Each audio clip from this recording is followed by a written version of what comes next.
You're an agribusiness executive navigating an increasingly competitive market while trying to grow your company. Mergers and acquisitions are pitched as an accelerant to growth, but many M&A deals destroy more value than they create.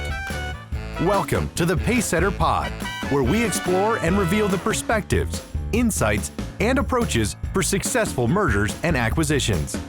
Here's your host, the Integration Pacesetter, Joe Mosier. Hello and welcome to another episode of the Pacesetter Pod. As always, I am your host, Joe Mosier, founder and principal advisor of the Mosier Consulting Group.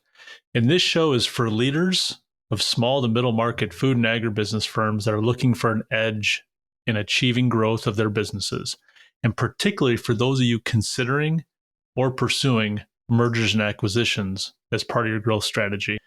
I appreciate you joining today. I'm really excited for this episode, so let's get rolling. Today's big idea comes in the form of a pair of questions. Do you know your readiness for the demands of M&A integration? And if the answer is no, what would you be willing to invest to have clarity around the answer to how ready you are and where you're likely to run into trouble? So as you know, if you've been listening for any amount of time at all, we spend a lot of time on this podcast talking about M&A integration planning. It's something we're passionate about. It's something we focus on. It's something we think is incredibly important and underappreciated in the market. Discussions with our clients going into the process are always rooted in one main concern.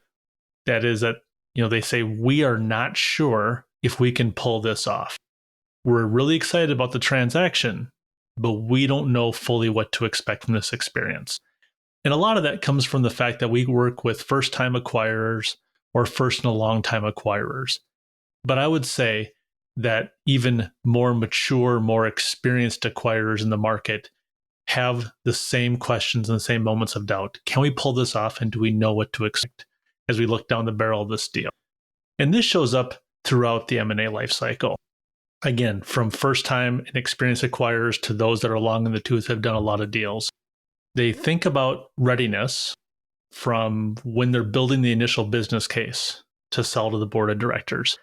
They think about it when they're drafting a letter of intent that they're going to issue to the acquisition target. They think about it during due diligence. They're thinking about it during announcement day when you're talking to your employees. And of course, if you're not prepared and not ready and haven't spent the time, you're definitely thinking about it the moment you sign the papers and the seller hands you the key on closing day. Further, a lot of this uncertainty is agnostic to what your M&A objectives are. These concerns are there whether you're doing the deal to focus on revenue growth, or you're looking to increase market share, or you're looking for access to new customers or technology, or maybe you're looking to achieve efficiency gains from economies of scale. And it is these questions about readiness and what to expect that inspired us at the Mosier Consulting Group to develop a model and an assessment process that we use early in the process with prospective clients.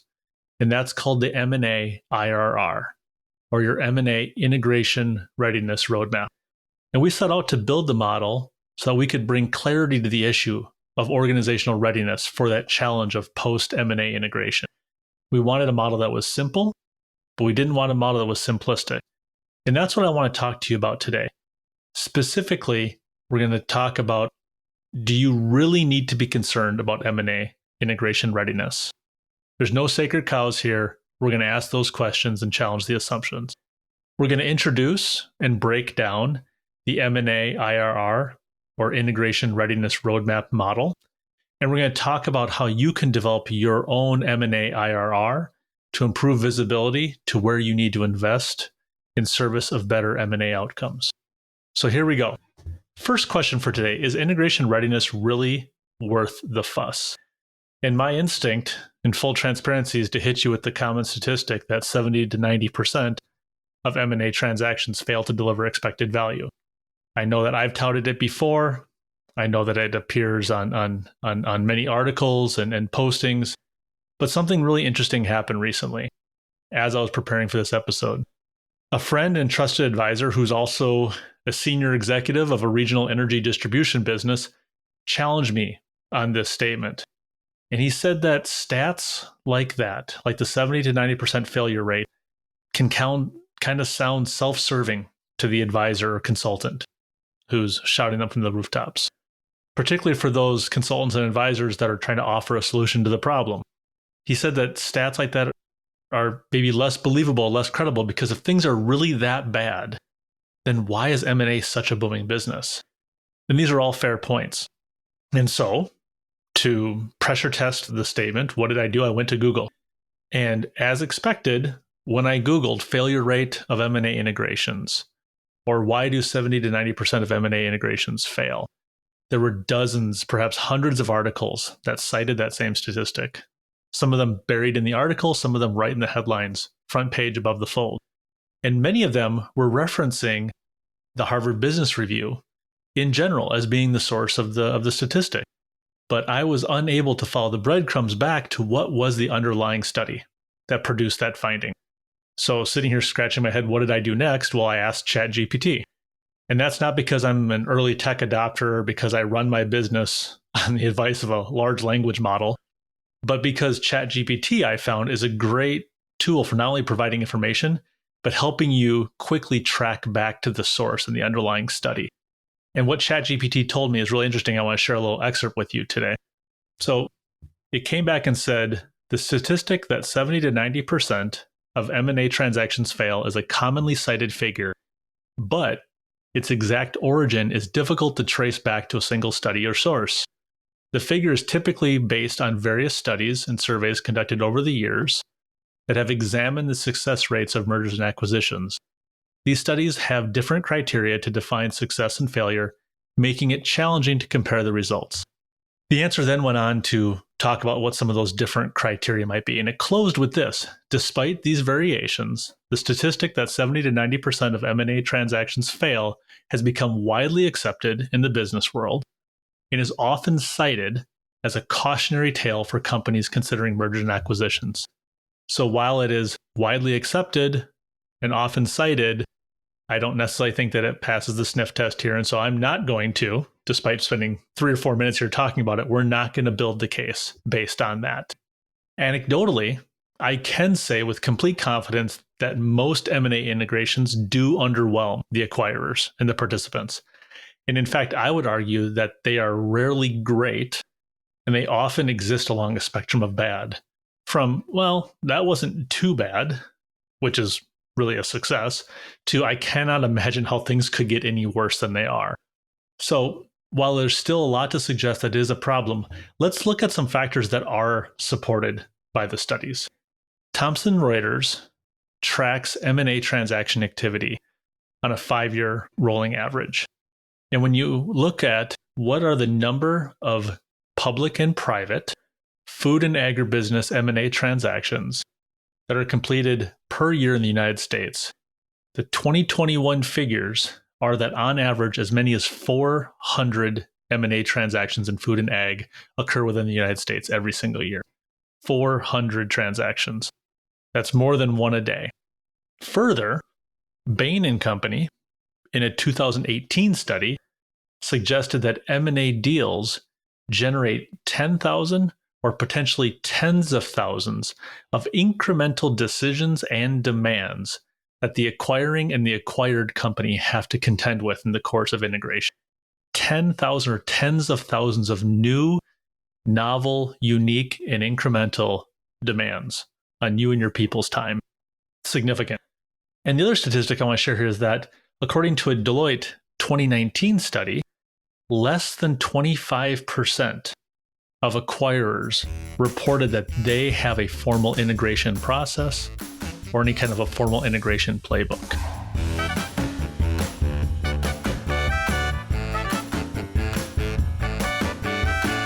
Poorly executed mergers and acquisitions destroy more value than they create. They can set your company back years. To defend your firm's position in the marketplace, you need access to the leading practices that unlock the greater potential of your people, processes, and systems. If you are undertaking a company transformation or pursuing an acquisition as a vehicle to grow, set up a call with Joe by visiting www.moshercg.com. So let's do some back of the bar napkin math here.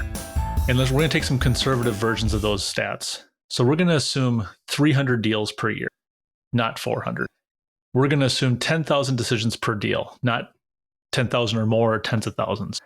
And we're going to double up and say that 50% of acquirers have a playbook, which I am certain is not true. And that's double what the study from several years ago suggests. In this case, in the best case scenario, that means that every year you have 150 acquirers looking down the barrel of 1.5 million decisions regarding their M&A transactions, and they don't have an underlying process or playbook to set themselves up for success, which suggests, of course, that they also don't have a clear-eyed view on their readiness for the challenge. And when you take the enormity of the challenge of M&A integration, and you couple that with the anecdotal evidence that deals can really get your business twisted around the axle, there's still a convincing need to look for a better way. So I want to talk now about what is the M&A IRR, our model, the M&A integration readiness roadmap. But first, let's talk about what is the traditional definition of IRR. And it stands for internal rate of return. We'll go through this very briefly for those of you that might not have a finance background or don't live in the finance world. If you're to Google this and you look at Investopedia's site, it's going to give you a standard definition of IRR. IRR is a financial metric used to measure the profitability of an investment that takes into account the time value of money. And so without getting too technical, IRR applies a discount rate on all of your future cash flows from an investment to help you get to what an underlying annual growth rate from that investment is likely to produce. And when you have the IRR for this investment, as well as all the other investment options, it allows you to compare them on a normalized basis to see which of those investments are going to produce the most favorable returns and which are more likely to be worth your attention. And to summarize this to its simplest terms, the higher the IRR, the more desirable the investment. Our model, which produces your M&A IRR, is also an indicator. And while it is a qualitative assessment versus the quantitative analysis of a financial IRR, it shares one other thing in common. The higher the M&A IRR, the better. Your M&A IRR shows you where you're strong and well prepared for the demands of integration, and where areas of weakness are most likely to produce friction or stress or turbulence in your business. And before I jump into the elements of the model, I want to share one more thing. When we were putting this together, we wanted to develop clarity on readiness for our clients by looking across multiple aspects of what being ready really means and what the markers of readiness are. We did this with two design criteria in mind. We wanted a method that would produce productive insights that would not suffocate your business with an exhaustive or extensive process. And second, we wanted the outcomes to be visualized to show the readiness characteristics in a way that is simple but not simplistic, in a way that would convey to you the relative strengths and weaknesses within your system. And so now, let's walk through what the model actually includes. The model is built on 4 quadrants. And underlying those 4 quadrants are a total of 12, what we refer to as integration success levers. And I'm going to walk through these briefly to give you an idea of what's included. The first quadrant really focuses on why are you doing the deal? It comes down to the deal thesis, the justification for pursuing this. And within this first quadrant of why are you doing the deal, we look at 3 things. Strategic alignment. Does this transaction fit your pre-stated growth objectives and what you're trying to do organizationally from a strategy perspective? We look at the value drivers. What are the outcomes that this is going to produce in service of your strategy? Do you have clarity around what those value drivers are? And then finally, what are the success metrics? How are you going to know if it's going well, both from a deal perspective and business outcomes, as well as from an integration perspective? So that's the first quadrant. Why are you doing the deal? The second quadrant is what is the scope of desired impact? So here we look at things like customer focus. Why should your customer care about this?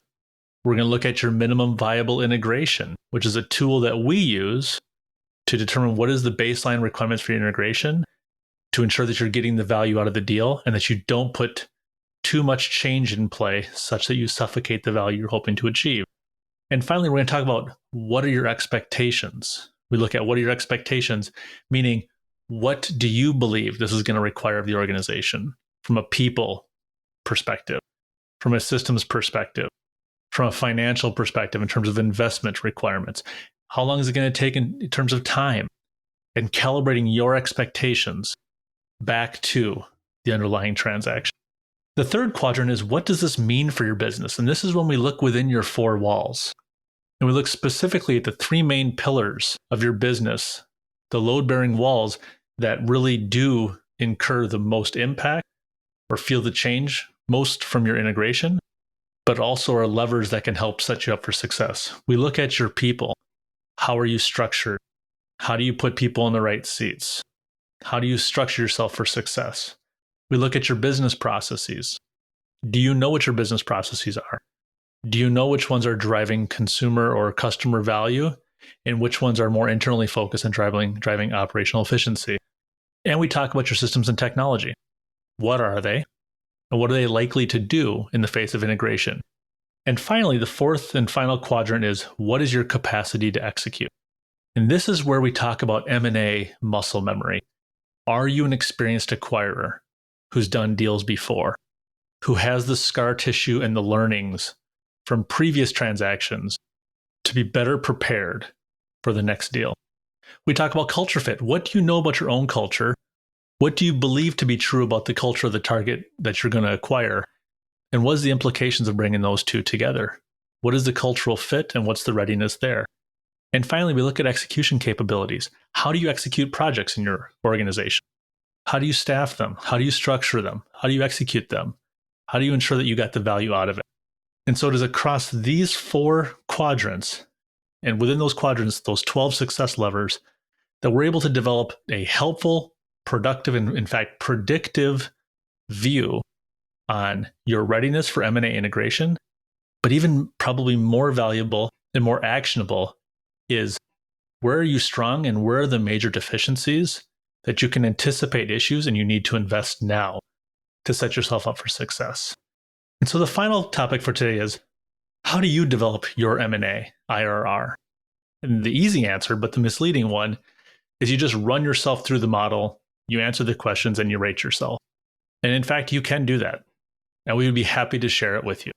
But there's two issues you need to be aware of if you go that route. The first is, it's hard to read the label when you're sitting in the jar. As I said earlier, the model is qualitatively diagnostic, and it is really hard to properly diagnose yourself and to address issues. To my knowledge, dentists don't generally pull their own teeth. And this is a pretty big, pretty major undertaking for your organization. And so getting a very clear and honest assessment of where you're strong and where you have opportunities is very difficult when you're looking in the mirror and trying to assess yourself. Second, what is your reference point? So if we assume for the moment you could accurately self-evaluate and diagnose your company across the entire 12 levers of success, what does this really tell you about your relative readiness? Meaning, where are you relative to most companies? Where have companies with similar outcomes in their M&A IRR struggled, and what has their experience actually been? So this really comes back to, how do you calibrate what you find, if we assume again for the moment that the underlying findings themselves are credible? And that is where having a trusted advisor is very valuable. And I'll be honest here, we did not develop this tool because people were asking for it. We developed this tool because we believe firmly that businesses need it. We developed it because our clients and prospects often do not know what their readiness looks like. And frankly, we didn't always have a clear line of sight to what their readiness was. And we found ourselves doing rework or getting surprised in flight as things that we assumed to be true were not. And that could have been things that we believed were not in place that in fact were, so a positive surprise, or things where we believed the business was ready to undertake a certain aspect of integration planning and execution. And we learned later that in fact, some of the foundational elements to properly manage that area were not there, or were not as strongly established as we believe. We developed this to help more companies go into their M&A journey with an honest assessment of what they can expect, and specifically where they should expect to spend more time or experience more pain when they proceed with a deal. So here's the offer. As a listener, you have access to our M&A integration readiness roadmap model. Whether this means that you want to set up a time for a more detailed walkthrough of the model and how it can help you, or if you're actually ready to partner with us to review your readiness and help you get fight ready for M&A integration. All you need to do is let us know. We believe it is in your best interest to do this upfront work, even absent a specific deal in your sights, because it's going to equip you with a perspective that goes beyond the value you hope that the merger or acquisition will deliver, and it'll pan back and provide additional inputs into what will be required in order for you to realize that value. So if this is of interest to you, visit our website to set up a call, and we'll get you on our way. You can find a link to our site or to my LinkedIn profile in the show notes, and I look forward to hearing from you. So we've covered a lot of ground today, and I want to recap in brief. First, of course, we debunked or potentially debunked the 70 to 90% failure rate claim that is often used, including by me. I'm a guilty party. And we did the back of the napkin math that still paints a pretty grim picture of M&A integration readiness for unprepared acquirers. We also talked about the fact that while this is a problem, it is a solvable problem because you can assess your readiness using the M&A IRR model, and specifically the 4 quadrants of that model. Why are you doing the deal? What is the scope of the impact? What does it mean for your business? And what is your capacity to execute? And finally, we talked about how you can get the help you need to get crisp and clear-eyed on where you are in terms of M&A integration readiness. So that is a lot of ground today. That's all we have for today. Next week, we're going to tackle a topic that 2 separate listeners have asked me about recently, and that's integration communications. We all know that M&A is not just a project, but it's a major change event. And we all know that change is hard. And we all know that communications are a key part of managing change. This is not new to world knowledge. There's nothing profound or provocative here. We've heard this 100 times. And while we all know this, we still generally do a pretty lousy job with it. So based on requests from listeners, I thought it was a good topic to be raised and one worth touching on. So next week's episode, I'm going to introduce 3 things you need to know to win at the communications game. Spoiler alert, this is not about messaging. This is not about stakeholder analysis. This is not about templates or talking points. This is going to be about deepening our understanding of the impact of communications and the critical few things that you can do without incremental time or expense to improve your performance. So thank you for listening to the Pacesetter Pod today. And here's your homework. Please hit subscribe on your podcast player so you don't miss any upcoming episodes. Be sure to leave a review, as this really helps us improve the quality and relevance of the content. Connect with me, Joe Mosier, and the Mosier Consulting Group on LinkedIn. Set up a call by visiting us online at mosiercg.com. And remember that this show is for you. And so reach out and let us know what topics on your mind so that we understand where your needs are, where your focus are, and we can craft content and conversations to target that. And finally, and most importantly, have a safe day. Thanks. This is the podcastfactory.com.